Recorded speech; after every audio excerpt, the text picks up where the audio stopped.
গ্রাম মানেই শান্তি, গ্রাম মানেই অজানা এক সুখের গন্ধ। তাই তো আজকে আমরা খুলনার সুন্দর একটি গ্রাম যাব, যেটা অনেকেই জানে না। নিজ চোখে না দেখলে বুঝতেই পারবেন না এই গ্রামটি কত সুন্দর। চলুন দেখে আসি।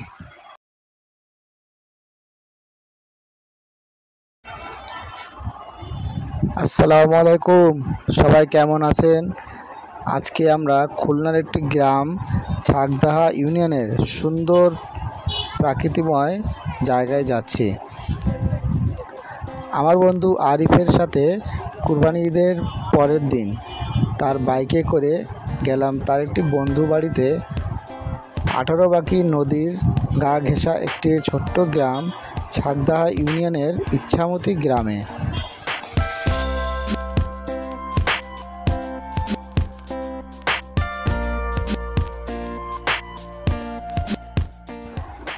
এই গ্রামে কীভাবে যেতে হয় তা আজকে আপনাদেরকে দেখাবো।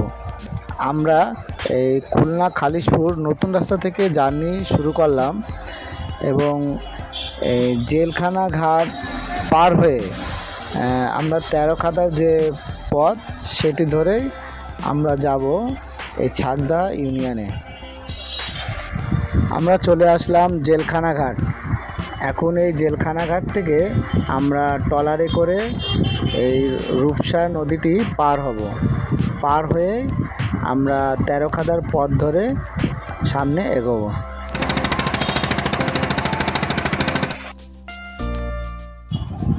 নদী পার হয়ে চলে আসলাম সেনের বাজার। এই সেনের বাজার থেকে খুলনা 13 খাদার যে রোডটা সে রোড ধরে আমরা সামনের দিকে যাচ্ছি।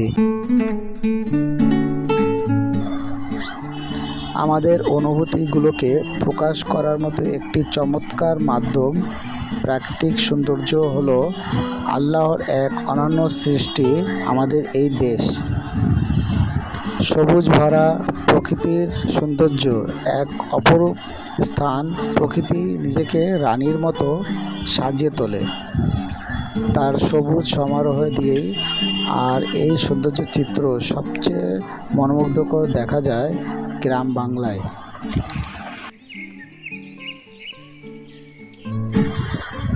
আমরা চলে আসলাম ছাগদাহা ইউনিয়নের ইছামতি গ্রামের 18 বাগ এই নদীর পাশে। এই নদীটার প্রাকৃতিক আসলে অনেক নীল আকাশের নিচে নদীর প্রবাহ যেন স্বপ্নের মতো বয়ে চলে, জীবনের প্রতিচ্ছবি। এই সুন্দর গ্রাম আসতে হলে 13 খাদা রোড ধরে শেখপুরা বাজার থেকে ডানে কিছু দূরেই ছাগদাহা বাজার। ইছামতি গ্রামের সাথেই 18 বাঁকি নদী। সবাইকে আসসালামু আলাইকুম, আবার দেখা হবে। আল্লাহ হাফেজ।